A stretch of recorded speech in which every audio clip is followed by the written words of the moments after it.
Hello అండి. నేను ఇక్కడ జీడిపప్పు అచ్చు చేస్తున్నాను బెల్లంతో మా పాప కోసము. దానికోసం ఒక కప్పు జీడిపప్పు తీసుకొని నేతిలో దోరగా వేయించుకొని పక్కన పెట్టుకోవాలి. తర్వాత అదే కప్పు కొలతతో బెల్లం తీసుకొని తురుముకొని ఒక ప్యాన్లో కొద్దిగా నీళ్లు పోసుకొని బెల్లం పాకం పెట్టించుకోవాలి. బెల్లం పాకం అనేది నేను ఇక్కడ ముదురు పాకం పట్టట్లేదండి. ఎందుకంటే ముదురు పాకం పడితే జీడిపప్పు చిక్కీలా అయిపోతుంది. అది పిల్లలు తినడానికి కొంచెం కష్టంగా ఉంటుందని నేను ఒక తీగ పాకం పడుతున్నాను.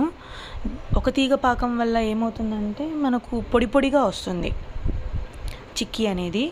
సో మనకి ఇక్కడ నీళ్లు పోసి బాగా మరిగించుకున్నప్పుడు ఇలా బెల్లం అనేది కరిగి చూడండి స్పూన్లో తీసుకొని నేను ఇలా అంటే ఒక తీగ పాకం అనేది వచ్చింది.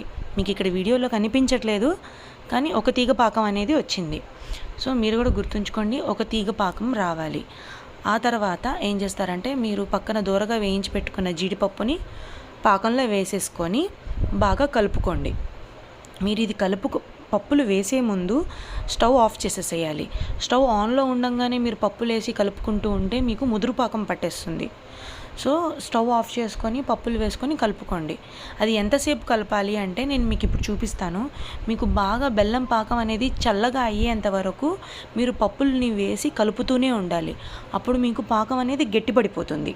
చల్లగా అయిపోయి మీకు గట్టిపడిపోతుంది. మీరు ఇప్పుడే ప్లేట్లోకి ట్రాన్స్ఫర్ చేయొద్దు, ఎందుకంటే మీకు అంత పర్ఫెక్ట్గా రాదు మీకు.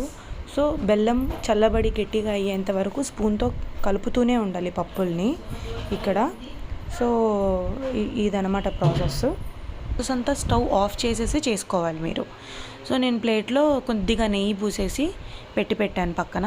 తర్వాత ఈ జీడిపప్పు అచ్చు మిశ్రమం ముద్దని ప్లేట్లో వేసేసి బాగా స్పూన్తో లేదా చేతికి కొద్దిగా నెయ్యి రాసుకొని మీరు నెరిపేసుకోండి. ఫ్లాట్గా చేసుకొని దాన్ని కొంచెం అలాగే పక్కన పెట్టేసేయాలి. ఇంట్లో చిన్నపిల్లలు మనకు డ్రై ఫ్రూట్స్ తినరు అన్నప్పుడు ఇలా చేసుకొని చూడండి, చాలా ఇష్టంగా తింటారు.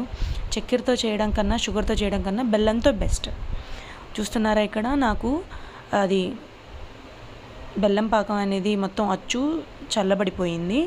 తర్వాత నేను ముక్కల్ని ఏం కట్ చేయలేదు, జస్ట్ మీకు చల్లబడిపోయిన తర్వాత చేత్తో ఇలా నలిపేస్తే మీకు పొడి పొడి అయిపోతుంది. అలా చిన్న చిన్న ముక్కలు తీసుకొని మనం పిల్లలకి తినిపించేసేయచ్చు. మనం తినడానికి కూడా చాలా చాలా బాగుంటుంది. అదండి, చూసారా? దీన్ని మీరు ఎయిర్ టైట్ కంటైనర్లో స్టోర్ చేసుకుంటే 1 మంత్ కూడా మీకు నిల్వ ఉంటుంది. డ్రై ఫ్రూట్స్ మనం దోరగా వేయించుకున్నాం కాబట్టి ఎటువంటి పాడవడం అనేది ఉండదు. చూసారా?